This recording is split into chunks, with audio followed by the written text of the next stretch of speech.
누가복음 22장 47절에서 62절입니다. 말씀하실 때에 한 무리가 오는데 12 중의 하나인 유다라 하는 자가 그들을 앞장서 와서 예수께 입을 맞추려고 가까이 하는지라.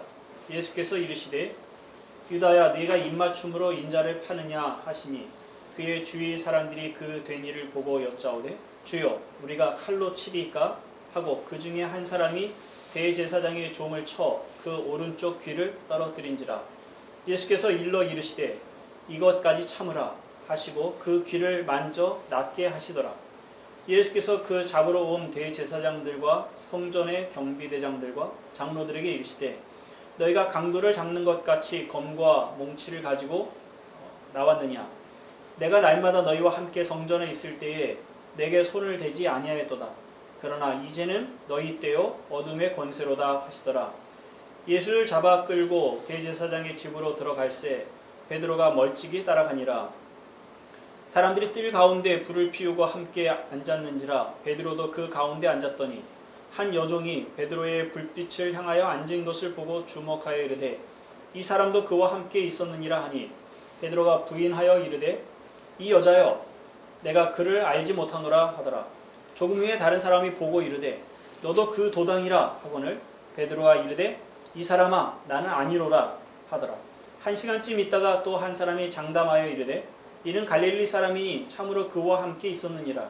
베드로가 이르되 이 사람아 나는 네가 하는 말을 알지 못하노라 하고 아직 말하고 있을 때에 닭이 곧 울더라. 주께서 돌이켜 베드로를 보시니 베드로가 주의 말씀 곧 오늘 닭 울기 전에 네가 3번 나를 부인하리라 하심이 생각나서 밖에 나가서 심히 통곡하니라. 가론 유다는 대제사장들과 또 성전의 경비대장들과 장로들에게 예수님을 넘겨줍니다. 베드로는 잡히신 주님을 따라서 제사장의 집에까지 갔다가 그곳에서 베드로를 알아본 몇 사람 앞에서 주님을 부인하는 장면입니다. 제자 중 한 사람은 입맞춤으로 친밀함과 사랑의 표시로 선생을 배반하고 죽기까지 충성하겠다고 한 사람은 3번이라 주님을 모른다고 하는 비극적인 장면을 우리가 지금 읽었습니다. 이 두 사람을 보면서 우리는 매우 경계하게 되고 또 슬픈 마음을 갖게 됩니다.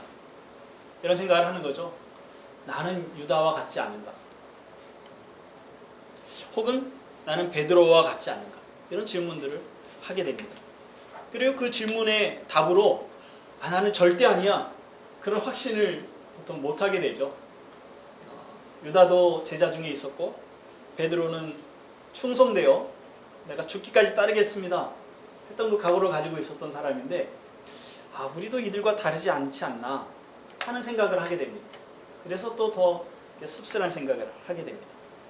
오늘 이 유다의 배반과 베드로의 부인이 주는 교훈을 몇 가지 생각하려고 합니다. 첫 번째는 경계를 위한 모델로 여기는 겁니다. 우리가 늘 그렇게 생각을 하죠. 타산지석을 삼는 겁니다. 일단 유다를 먼저 보면은요. 유다는 거듭나지 않았고 또 세상을 사랑한 사람입니다. 결국 주님을 팔아 넘기게 된 것은 어떻게 생각하면 자연스러운 일이 아닌가 하는 생각을 할 수도 있습니다. 그래서 우리로 하여금 성령으로 거듭나야 된다. 또 세상을 사랑하지 않아야겠다 하는 그런 생각을 하게 됩니다. 교회 안에도 알곡과 가라지가 있습니다. 교회에서 우리가 여러 가지 갈등과 싸움을 보게 되고 특별히 어떤 이 사람이 정말 예수 믿는 사람인가 하는 그런 상처를 받는 경우들이 많이 있습니다. 그런데 이것이 하나님 나라의 특성인 것으로 주님이 말씀하신 예가 있습니다.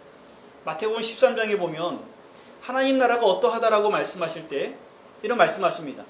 천국은 좋은 씨를 제 밭에 뿌린 사람과 같으니 그 사람들이 잘 때에 원수가 와서 그 곡식 가운데 가라지를 뿌리고 갔다.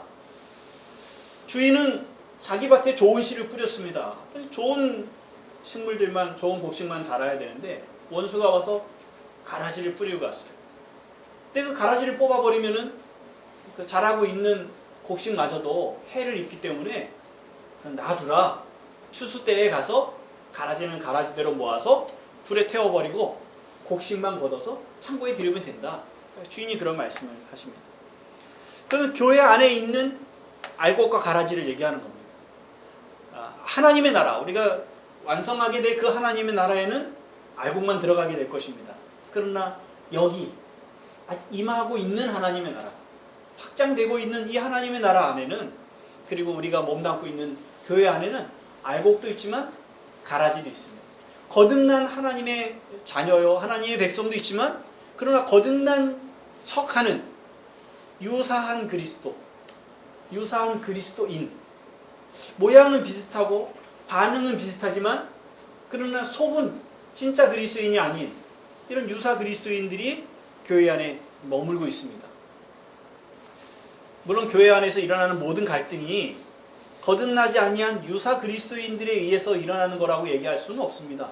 왜냐하면 연약한 그리스도인들을 통해서도 그런 갈등이 일어나고 또 우리가 상처를 받기도 합니다. 근데 어쨌든 우리가 과연 유사 그리스도인인가, 거듭나지 않은 그리스도인인가, 아니면 거듭난 그리스도인인가 하고 우리 자신에게 물어야 되고, 또 그것을 증명하기 위한 몸부림들을 해야 됩니다. 고린도후서 13장 5절에 이렇게 말씀하십니다.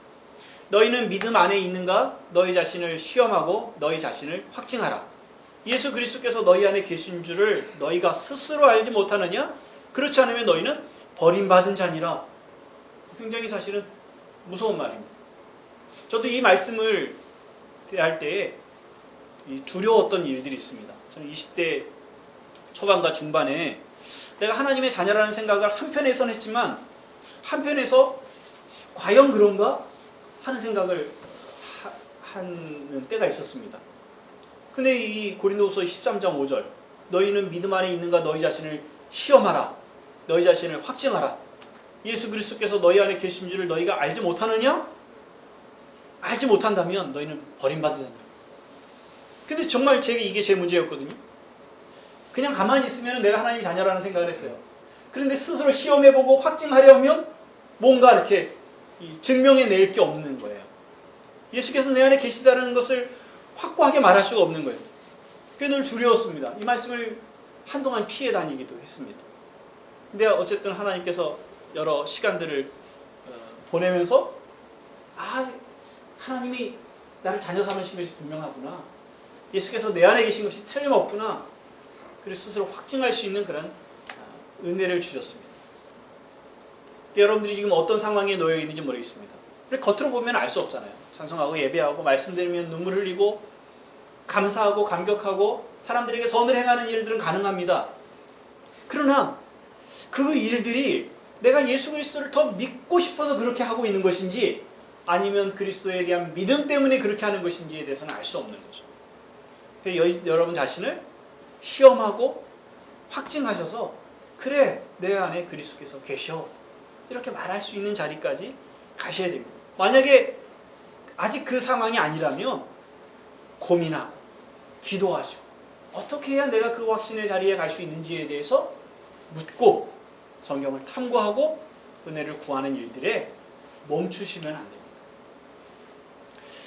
베드로의 예를 좀 보겠습니다. 베드로는 유혹에 빠지지 않도록 기도하라는 주님의 말씀을 들었습니다. 또 2차례나.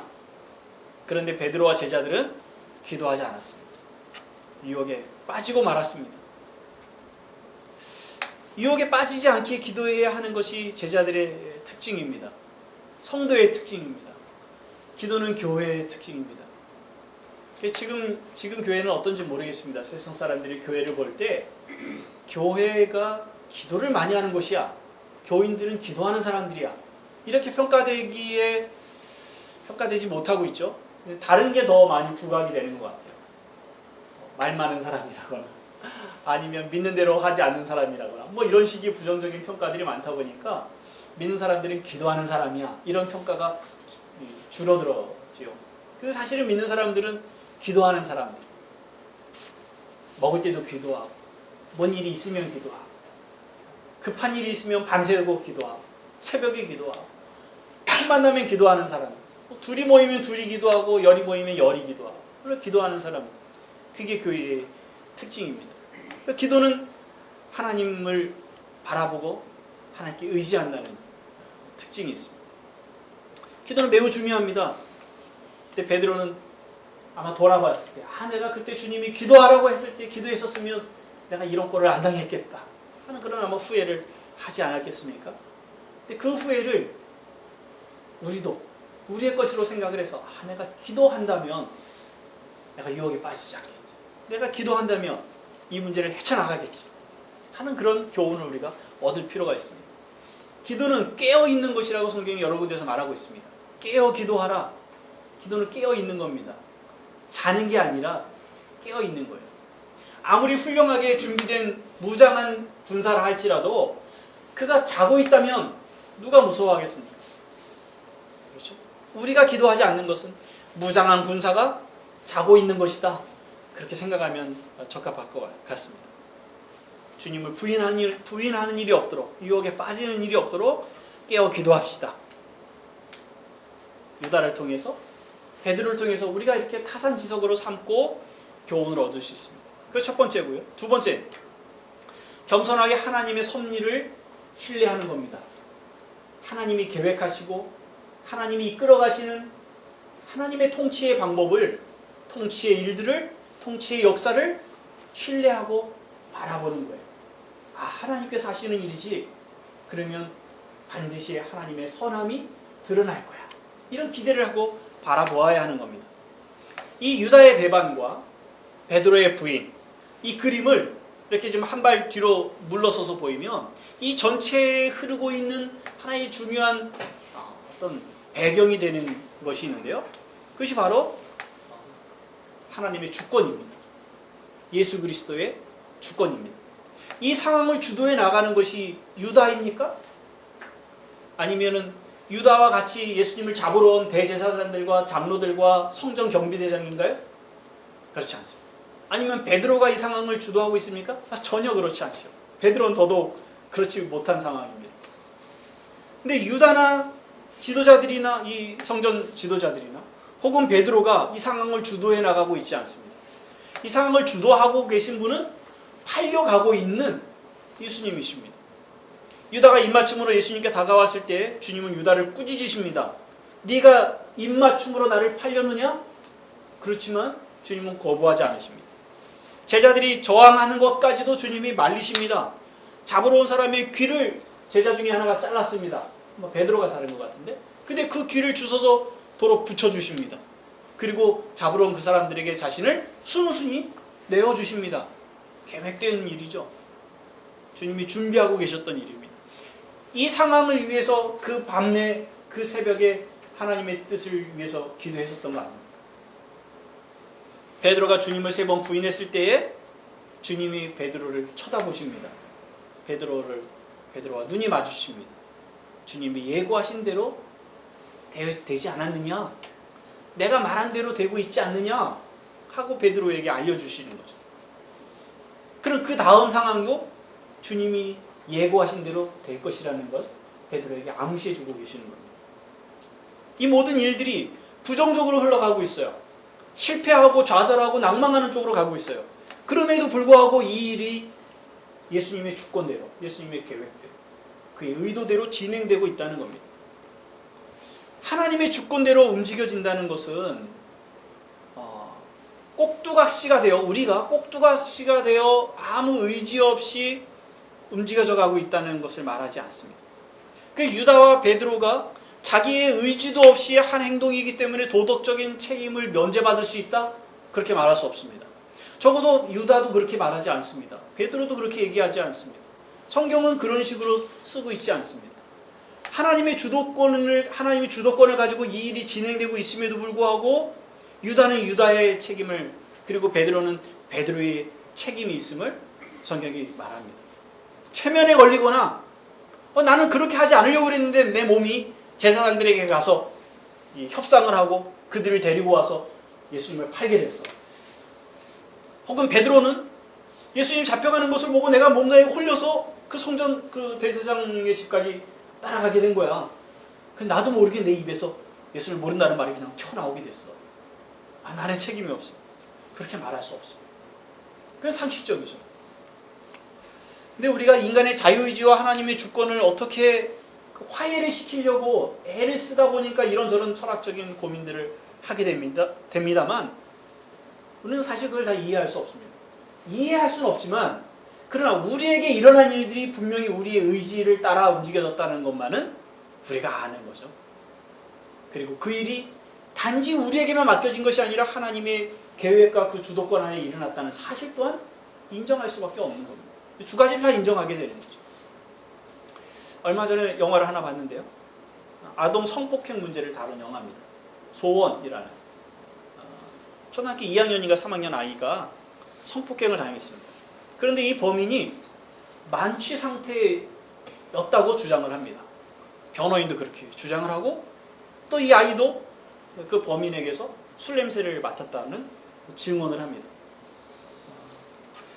그래서 어쨌든 법정에서 이 형을 받게 됐는데 10년형을 받았습니다. 저희 입장에서 이거 10년형 감사하다. 그래도 그만큼 받아서 이런 생각이 들었어요. 왜냐하면 워낙 많이 그냥 이렇게 풀려나는 경우들이 있어서 참 크게 받은 거 아닌가 그런 생각을 했습니다.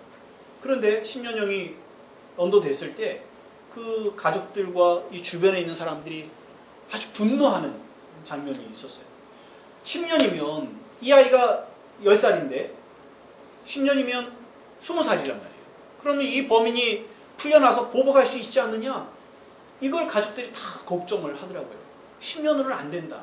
이 아이가 당한 것과 앞으로 살아갈 그 고통들을 생각하면 10년으로는 안 된다는 거죠. 그런 분노들을 표현하는 걸 보면서 저도 참 안타까웠습니다. 근데 이 범인이 나중에 이제 얘기하는 모습 속에 자기가 술은 취했지만 그 상황을 다 알고 있다는 것으로 이렇게 표현이 됩니다. 술 뒤에 숨은 거죠. 자기 의지로 한 것이 아니라. 그리고 법정에서도 이 사람이 술에 의해서 자기 스스로 한 행동이 아니라 자기가 모르고 한 행동으로 여겨져서 약간 좀 감형이 된 겁니다. 근데 베드로나 유다는 하나님의 주권에 숨지 않습니다. 우리도 마찬가지입니다. 우리는 죄인이기 때문에 어쩔 수 없이 그렇게 했어요. 우리도 그렇게 하려고 하지 않았는데 우리가 약하잖아요.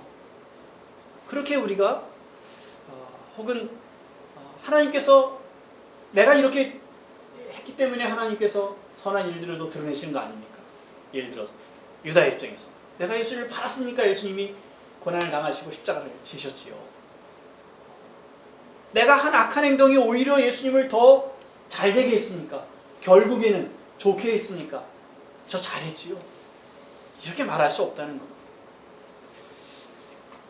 하나님이 주도권을 가지고 계시고 하나님이 그것을 통제하고 계신다는 것은 유다가 배반할지라도 베드로가 부인할지라도 그것이 하나님의 계획, 예수께서 고난을 당하시고 우리를 구속하시는 그 일에 지장이 없다는 거죠. 하나님의 영광을 드러내는 일에 분명하게 그것이 방해되지 않는다는 면에 있어서 하나님의 주권을 인정하는 것이지 사람들의 그 실수와 혹은 죄악과 그들의 악함을 덮어주는 차원에서 하나님의 주권을 말하고 있는 것이 아닙니다. 우리의 삶에도 많은 실패가 있습니다. 많은 약함이 있고 또한 악함이 있습니다. 그런데 그런 것들조차도 우리가 부인해서 아니라고 그것이 하나님의 영광을 위해서 유익하게 쓰였다고 이렇게 변명해서가 아니라 그냥 그거 자체로 하나님이 선하게 사용하십니다. 하나님이 통치하심 아래 그것들을 곳곳에 배치하십니다. 제럴드 시처라는 사람이 있는데요. 하나님 앞에서 울다라는 책을 20년 전에 썼고 15년 전에 썼고 또 최근에 하나님의 은혜라는 책을 썼습니다. 20년 전에 이분의 나이가 41살 때에 41살 때 교통사고가 났는데요. 가족들이 가족 여행을 가다가 교통사고를 만났습니다. 그래서 어머니가 돌아가시고 아내가 죽습니다. 그리고 4아이가 있었는데 막내인가가 그 자리에 죽습니다. 그 졸지에 이제 이 3아이를 키우는 허라비가 된 거예요. 굉장히 고통스러웠죠. 신학자였습니다. 교수요. 하나님께 묻는 거예요. 도대체 나한테 왜 이런 일이 생겼습니까? 그리고 3년, 4년이 지나가면서 그것이 완전하게는 아니지만 회복이 됩니다. 그 회복되는 과정 중에 고난에 대한 이해에 대해서 하나님 앞에서 울다 하는 책에 썼습니다. 그리고 이제 그로부터 10여 년의 시간이 지나서 나이가 60이 됐습니다.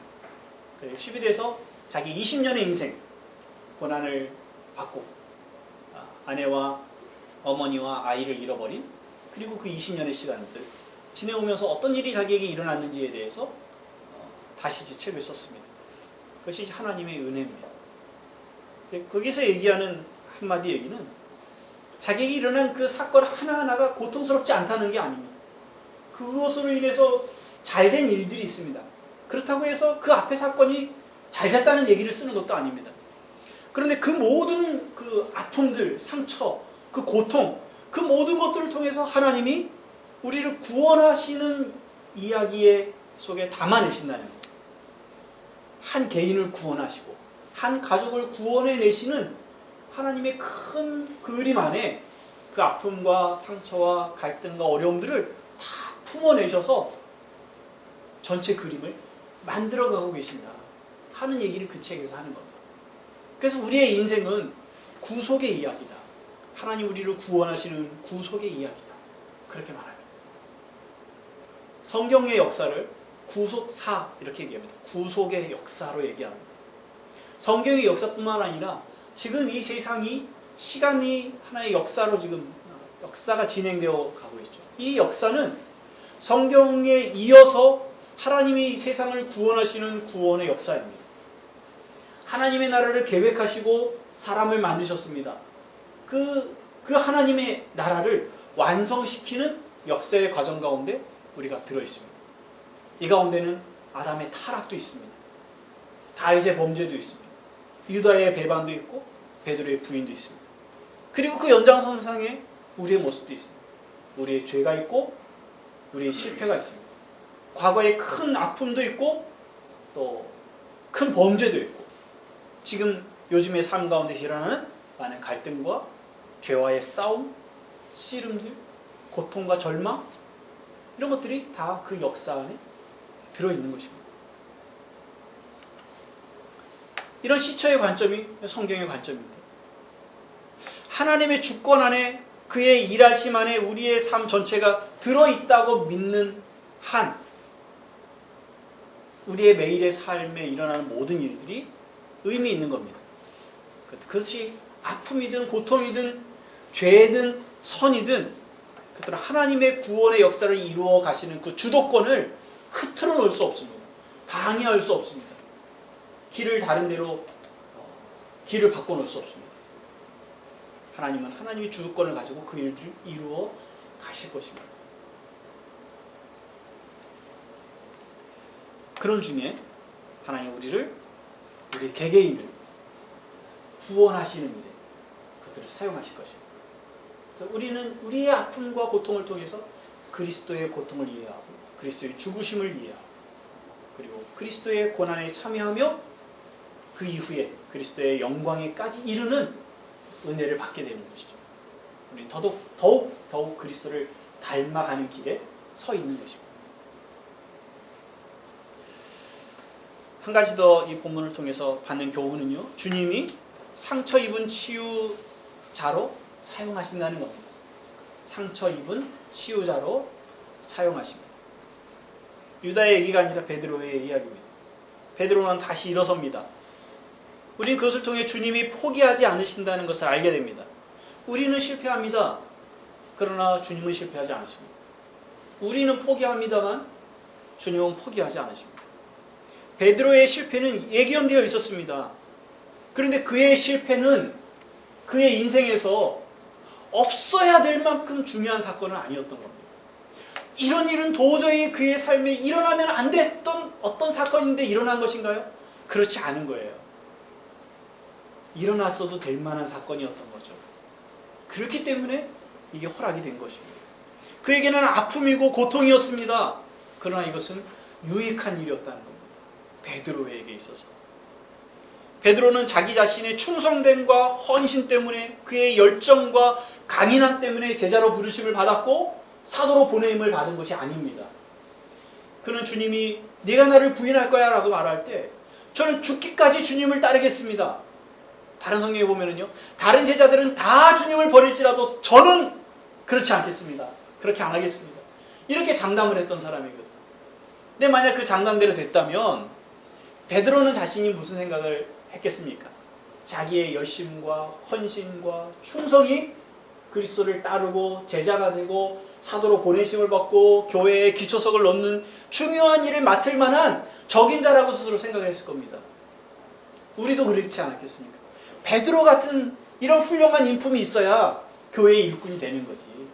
이 정도는 돼야 복음을 전하는 사람이 되는 거지. 이 정도는 돼야 우리의 모범이 되는 거 아니야? 우리 그렇게 생각하죠. 근데 베드로의 실패가 우리에게 너무나 고마운 일입니다. 그의 연약함 때문에, 그의 실패 때문에, 그의 부인 때문에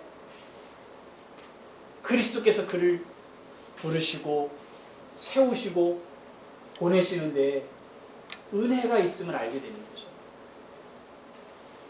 그건 우리에게도 마찬가지입니다. 우리는 우리의 능력이나 헌신이나 열정이나 혹은 우리가 우리의 의지로 배운 대로 하나님의 말씀을 잘 쫓아가는 어떤 그런 성향 때문에 우리가 부르심을 받아 제자가 되거나 또는 그리스도인으로 살아가는 것이 아니라 우린 베드로와 같이 실패합니다. 베드로는 한 번만 부인했지만 우리는 우리의 일상의 삶 가운데 그보다 훨씬 더 자주 부인하고 있다고 생각하지 않습니까? 예수님을 말해야 될 때조차 입을 다물고 있을 때가 얼마나 많이 있습니까? 무엇이 옳은지 분명히 알매도 불구하고 선택하지 않은 일들이 얼마나 많이 있습니까? 베드로의 부인은 한 번에 일어난 사건이라면 우리의 부인은 날마다 일어나는, 자주 일어나는 거 아닙니까? 그럼에도 불구하고 주님이 우리를 부르셨다는 것은 우리 자신이 가지고 있는 그 어떤 것이 근거되지 않고 하나님의 은혜로 부르심을 받았다라고 우리가 고백할 수밖에 없는 거죠. 바울이 이렇게 말합니다. 바울이 자기 죄에 대해서 절망하는 기록을 가지고 있는데요. 로마서 7장을 한번 보겠습니다. 로마서 7장 18절부터 제가 몇 절 읽겠습니다. 24절까지. 내 속 내 육신에 선한 것이 거하지 아니하는 줄 아노니 원함은 내게 있으나 선을 행하는 것은 없노라. 내가 원하는 바 선은 행하지 아니하고 도리어 원하지 아니하는 바 악을 행하는도다. 만일 내가 원하지 아니하는 그것을 하면 이를 행하는 자는 내가 아니요 내 속에 거하는 죄니라. 그러므로 내가 한 법을 깨달았노니 곧 선을 행하기 원하는 나에게 악이 함께 있는 것이로다. 내 속사람으로는 하나님의 법을 즐거워하되 내 지체 속에서 한 다른 법이 내 마음의 법과 싸워 내 지체 속에 있는 죄의 법으로 나를 사로잡는 것을 보는도다. 오라 나는 곤고한 사람이로다. 이 사망의 몸에서 누가 나를 건져내려. 이것이 그리스도인을 말하는 것이냐 아니면 그리스도인이 되기 전 믿기 이전의 사람을 말하는 것이냐 하는 이런 그 의견이 분분합니다. 그러나 보수적인 장로교 신학자들은 그리스도인의 모습이다 이렇게 얘기를 합니다. 그런데 이 말씀을 잘 들어보면 꼭 그리스도인이라고 얘기하기도 어려운 부분들이 있어요. 왜냐하면 선을 행하는 마음은 있으면 사실 선을 행할 수 있는 것도 그리스도인이거든요. 꼭 늘 악에 쫓아가고 죄에 지지는 않습니다. 그리스도인은. 근데 어쨌든 그리스도인이 가지고 있는 한 모습을 드러내고 있는데 그 우리의 모습이죠. 우리 안에 선함이 있습니다. 그런데 우리 안에 또 악도 있습니다. 죄도 있습니다. 내가 선을 행해야겠다라고 생각을 합니다. 그런데 선이 늘 나오지 않습니다. 악이 자주 나와요. 그래서 이런 고통을 갖습니다. 오라 나는 곤고한 사람이로다. 곤고하다는 말은 나는 슬픈 사람이다 하는 말입니다. 아 나는 슬픈 사람이야. 이 사망의 몸에서 누가 나를 건져내지? 내가 예수 그리스도를 믿고 따라간다고 하지만 내 안에 일어나는 이 죄를 좇는 마음, 죄를 사랑하는 마음, 이 욕망, 내가 어떻게 하면 여기서 벗어날 수 있을까? 내가 어떻게 하면 이 죄 가운데서 벗어날 수 있을까? 이런 고통의 부르짖음, 그것이 바울의 부르짖음만이 아니라 늘 실패와 그 연약함 속에 살아가고 있는 우리들의 고백이기도 합니다. 이것이 과거의 한 사건이 아니라 지금도 계속되고 있는 삶의 아픔이죠. 그런데 여기서 끝나지 않습니다. 이 절망이 고백의 종착지가 아닙니다. 8장 1절을 보세요. 8장 1절 2절에 그러므로 이제 그리스도 예수 안에 있는 자에게는 결코 정죄함이 없나니 이는 그리스도 예수 안에 있는 생명의 성령의 법이 죄와 사망의 법에서 너를 해방하였습니다. 누가 나를 이 생명 사망의 몸에서 건져내겠는가? 그런데 예수 그리스도로 말미암아 결코 정죄함이 내게 없다. 내가 죄를 안 짓는다가 아니라 내가 죄를 여전히 짓고 있다. 그렇지만 그 죄에 대해서 나를 죄인이라고 말하지 않는다. 나는 지금은 죄의 법, 율법 아래 내가 머물러 살아가지 않고 성령의 법 아래 내가 살아가고 있다. 그렇게 말하고 있습니다. 이것이 우리들의 모습이죠. 우리 이 둘 사이에 지금 끼어 있습니다. 우리는 8장 1절 2절에 이제 생명과 성령의 법 아래 우리는 늘 자족하고 기쁘고 즐겁고 그 성령의 인도하심을 따라 선을 행하는 자로 살아가고 그래서 내 안에 있는 죄에 대해서 아무 고통이 없고 그러면 좋겠는데 우리는 생명의 성령의 법 아래 있다는 선언을 받았음에도 불구하고 여전히 앞에 있는 고백 누가 이 사망의 몸에서 나를 건져내리라 하는 그 갈등까지도 같이 가지고 있는 겁니다. 그런 이 둘 사이에 우리가 균형 잡아야 되는 것이 그리스도인의 모습입니다. 우리는 베드로와 같이 실패합니다. 우리는 여전히 부인합니다. 그런데 우리는 그 부인하고 절망하는 자리에 머물러 있으면 안 됩니다. 왜냐하면 우리는 부르심을 받았습니다. 그 자리에서 부르심을 받았습니다. 생명의 성령의 법으로 부르심을 받아 하나님께서 그리스도께서 우리를 용서하시고 여전히 받아주시고 그리고 보내시는 자리에 우리가 세움을 받은 것입니다. 이 둘 사이의 이 균형을 여러분들이 이해하시고 계십니까? 부활하신 주님이 베드로를 찾아오셨습니다. 베드로를 책망하지 않으십니다. 그의 죄를 묻지 않으십니다. 누가는 베드로가 부인했다는 이 사실 이후에 베드로의 부인에 대해서 단 한 차례의 언급도 없습니다. 그렇다고 예수님이 오셔서 베드로를 치유하시는 얘기도 그것도 기록하시고 있지 않습니다. 왜냐하면 의미가 없는 거예요. 그럴 필요가 없는 거예요. 왜냐하면 앞에 이미 주님이 말씀하신 예가 있거든요. 22장 32절에 보면 예수께서 이렇게 말씀하십니다. 내가 너를 위하여 네 믿음이 떨어지지 않기를 기도하였노니 너는 돌이킨 후에 네 형제를 굳게 하라. 너는 돌이킨 후에 네 형제를 굳게 하라. 그렇게 말씀하셨어요. 베드로가 자기가 부인했다는 사실을 깨닫고 나서 심히 통곡한 후에 뭘 생각했겠습니까? 주님이 나를 돌이켜 형제들을 굳게 할 자리에 세우시겠구나 하는 이는 희망을 갖지 않겠습니까? 베드로는 지금 당장엔 통곡하느라 그 정신은 없을지 모르겠지만 그러나 주님은 이미 그가 부인한 후에 다시 일어날 것에 대해서 예고하셨습니다. 그것을 요한복음 21장에서는 주님이 베드로를 찾아오셔서 그를 회복시키는 장면으로 보여주고 있죠. 베드로가 바다에서 고기를 잡을 때 주님이 그에게 오셨습니다. 그리고 그와 이렇게 대화하십니다. 요한의 아들 시몬아, 네가 나를 사랑하느냐? 주님, 내가 주님을 사랑하는 줄 주님께서 아십니다. 주님, 제가 그렇습니다 하고 이전에 장담했던 대로 지금은 대답을 못합니다. 장담했다가 부인했지 않습니까? 그러나 내가 주님을 사랑하는 걸 주님이 아시지요? 그렇게 말하고 있습니다. 3번이나 그렇게 부르셨습니다. 네가 나를 사랑하느냐? 주님, 제가 주님 사랑하는 줄 주님 아십니다. 주님이 베드로에게 내 양을 먹이라. 그렇게 말씀하십니다. 주님이 베드로에게 주님의 양떼를 먹이십니다. 실족한 경험이 있는 베드로, 주님을 모른다고 부인했던 경험이 있는 사람 베드로, 그에게 예수님의 양들을 부탁하고 계시는 거예요. 이 베드로는 자기가 돌보아야 할 그 양들, 실패하고 죄 가운데 머물러 살아가고 연약하고 자기와 같이 주님을 자주 부인할 사람들을 충분히 이해하는 지도자입니다. 물론 어떤 사람들은 예수님을 부인했던 경험이 있는 이 베드로가 자기의 지도자로 왔을 때에 순수하게 받아들이지 못하는 사람들이 있을 겁니다. 욕하는 거죠. 당신 과거의 경력이 예수님을 배반했었는데 우리의 지도자가 될 수 있을 거라고 생각하세요? 그의 권위를 인정하지 않을 것입니다. 자기는 괜찮다고 생각을 하는 거죠. 그러나 그렇게 비난하는 사람 비난하게 그냥 두십시오.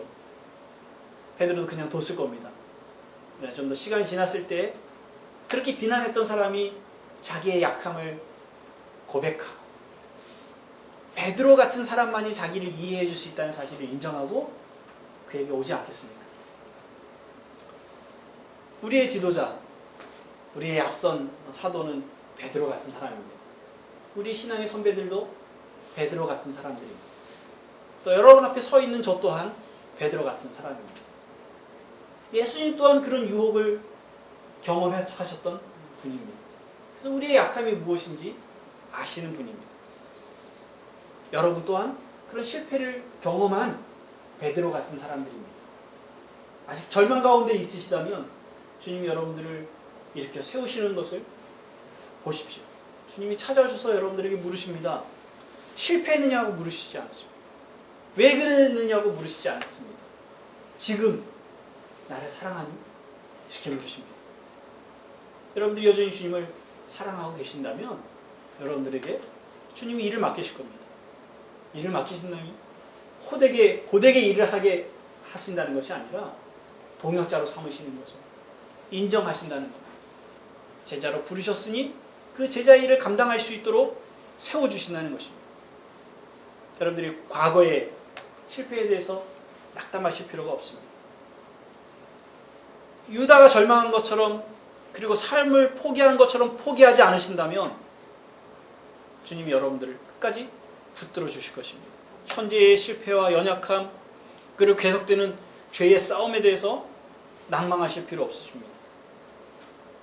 베드로처럼 주님의 말씀에 순종하지 않는 것에 대하여 깨어있어 기도하지 않은 것에 대하여 또한 주님을 멀리하고 배반하는 것에 대해서 주님이 깨우쳐 주신다면 설교를 듣게 하신다면 혹은 여러분들의 양심의 죄에 대해서 깨우쳐 주시는 것이 있으시다면 혹은 지나가는 어떤 목소리에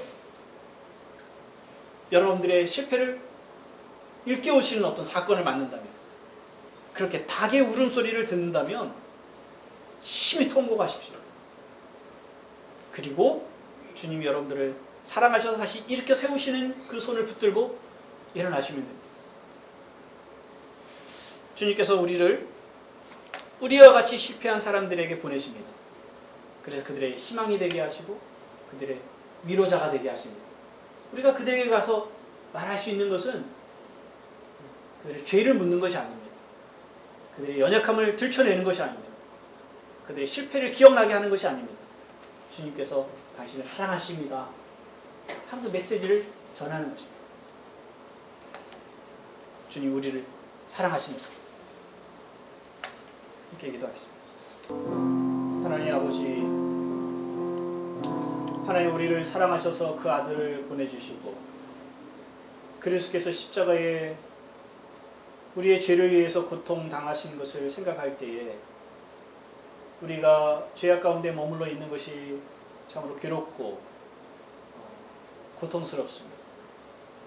할 수 있는 한 죄를 버리고 할 수 있는 한 그리스도의 그 길을 따라 할 수 있는 한 하나님의 말씀을 준행하는 자로 살아가야 하지만 저희가 자주 넘어지고 자주 실패하는 것을 인정할 수밖에 없습니다.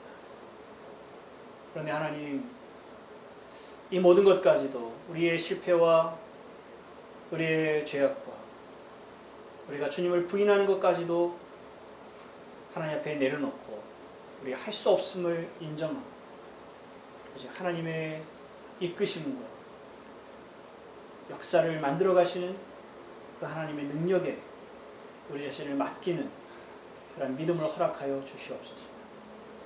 좌절하고 낭망하는 자리에 머물러 있지 아니하며 그리스도의 은혜를 힘입어 일어나 주의 위로하심을 힘입어 연약한 이들, 상처 입은 이들, 절망 가운데 있는 이들을 찾아 위로하는 자로 살아갈 수 있도록 은혜를 베풀어 주옵소서. 베드로가 우리의 위로가 되어준 것처럼 우리의 실패를 딛고 일어서서 상처 입은 치유자로 또 다른 이들에게 위로가 되어 살아가도록 도와주옵소서. 주님, 여전히 우리를 사랑하여 주시니 고맙습니다. 우리를 포기하지 아니시고 우리를 끝까지 붙들어 주시니 고맙습니다. 주의 나라에 이를 때까지 하나님 우리를 놓지 아니하실 것에 대한 믿음 허락하여 주옵소서. 그 소망으로 저희를 견고하게 하여 주옵소서. 예수님의 이름으로 기도합나이다.